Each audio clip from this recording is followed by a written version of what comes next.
Eh bien, la commission scolaire English Montreal passe de la parole aux actes. Elle va contester en cours la loi 21 sur la laïcité. On sait que cette commission scolaire a toujours dit qu'elle résisterait à l'application de cette loi qui interdit les signes religieux aux enseignants, aux directeurs d'école et directrices d'école. On en parle avec Frédéric Bérard, docteur en droit, politologue, chroniqueur au Journal Métro. Frédéric Bérard, salut. Salut Patrick. Je pensais que la loi 21 était protégée par une armure en téflon et en béton qu'on appelle la clause non-obstant.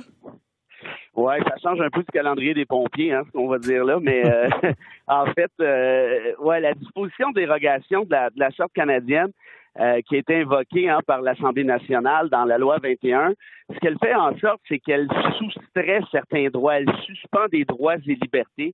Plus précisément aux articles qu'on appelle 2 et 7 à 15. L'article 2, c'est notamment la liberté de religion, et 15, c'est notamment le droit à l'égalité qui empêche la discrimination, qui sont les deux articles les plus importants ici.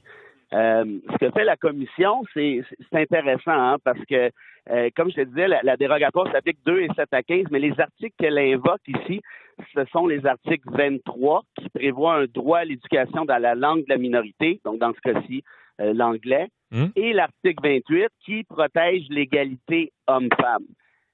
Donc, c'est une manière de contourner la dérogatoire. On comprend que 23, il y a à peu près personne d'autre qu'une commission scolaire anglophone qui pourrait l'invoquer, évidemment.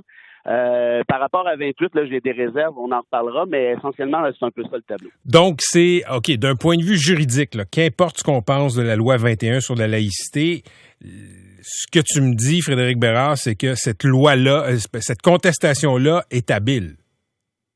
Oui, c'est habile parce que, tu sais, en fait, ce qui invoque sur 23, le droit à l'éducation, c'est que la Cour suprême, il y a un paquet de décisions là-dessus qui disent que les commissions scolaires des minorités linguistiques ont ce qu'on appelle un droit de gestion, de gérer leur commission comme elles le souhaitent essentiellement, pour éviter justement que la majorité leur dise quoi faire, ce qui est un peu l'idée d'avoir le droit de la minorité qui est protégé ici. Cela dit, là, la question qui va se poser devant le tribunal, puis elle est ultra importante, et je t'avoue ne pas connaître la réponse. Je suis pas certain à 100% de leur revendication, mais la question mérite d'être posée. C'est est-ce qu'un pouvoir de gestion et de contrôle dont je te parle, est-ce que ça inclut aussi le droit de pouvoir embaucher qui elle souhaite, sans qu'il y ait de restrictions de la part de Québec. C'est beau là, le pouvoir de gestion et de contrôle, mais c'est pas désincarné non plus. Ça s'exerce dans une société qui est donnée. Là, ici, ça serait une exception qui serait absolument phénoménale, on s'entend, parce que les commissions anglophones seraient donc les seuls à pouvoir, déroger à la loi comme telle. Donc, c'est ça que le juge va devoir déterminer. Ultimement, on s'entend que ce dossier-là s'en va en Cour suprême, ça, tant qu'à moi, c'est clair.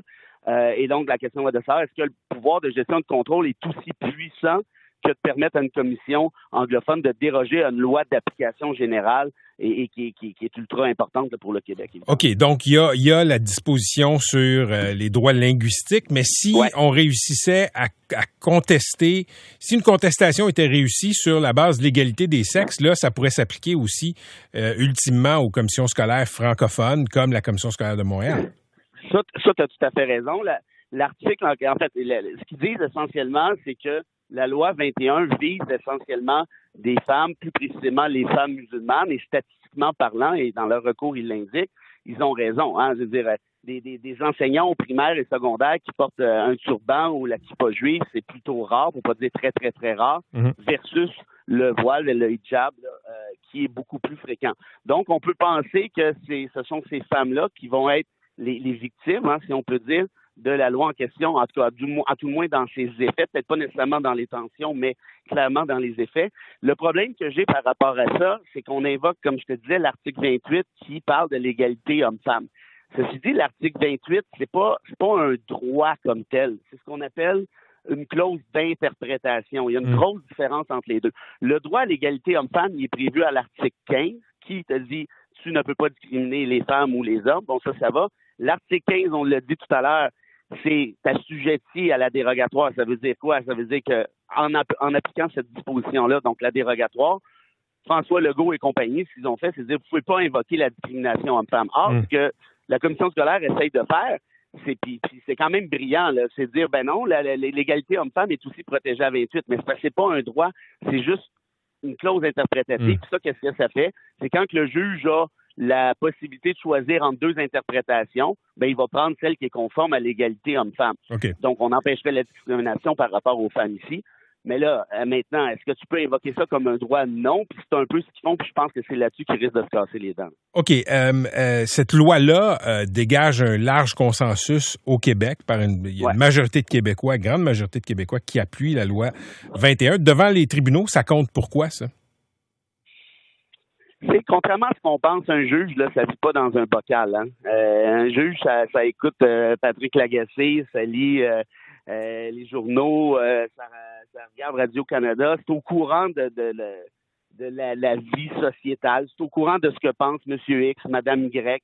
Et nécessairement, ça vient l'influencer dans sa décision. Parce que, contrairement encore à ce qu'on pense, les juges essaient quand même, pas tout le temps, mais souvent d'avoir une espèce d'approbation sociale. Tu ne peux pas rendre des décisions qui vont se faire battre par le grand public.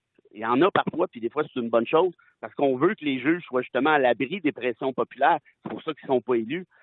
Mais tu peux pas faire en sorte, tu peux pas rendre une décision de manière parfaitement désincarnée. Donc, c'est sûr que le consensus dont tu parles, qui est très présent dans les sondages, notamment, puis ça, je pense que c'est comme ça depuis un bon 6-8 mois, c'est certain que ça va venir influencer la Cour. Cela dit, le rôle d'un juge, c'est pas non plus de faire plaisir à tout le monde. Il va être influencé, mais si légalement parlant, il arrive à la conclusion que la loi 21 est inconstitutionnelle, ben il se doit de rendre cette décision-là. C'est ça son job. Hein? Le job d'un juge, c'est de jouer au garde-fou, de protéger les libertés civiles face aux abus de l'exécutif, face aux abus de l'Assemblée nationale ou de la Chambre des communes du Parlement d'Ottawa. Donc, ça c'est assez difficile de répondre à cette question-là, mais une affaire qui est certaine, c'est que oui, il va le considérer, oui, ça va l'influencer. Et l'autre affaire, peut-être pour conclure là-dessus, c'est que tu conviendras avec moi peut-être que ça va dépendre, c'est qu'on va dire, mais du juge. Il y a des juges qui sont beaucoup plus frileux sur les libertés civiles. Il y en a qui se sentent beaucoup plus investis d'une mission de les protéger.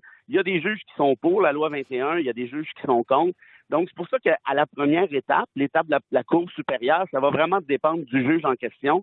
Et quand ça va grimper en cour d'appel, où là, tu vas avoir 3 juges qui vont entendre l'affaire, puis en cour suprême, là, tu vas en avoir... C'est là que ça va se corser un peu, là. Oui, puis là, tu as des juges qui viennent pas du Québec, qui risquent d'être beaucoup plus réfractaires à la loi 21 qu'un juge québécois. Parfait. Ben merci, Frédéric. C'est le fun. À bientôt.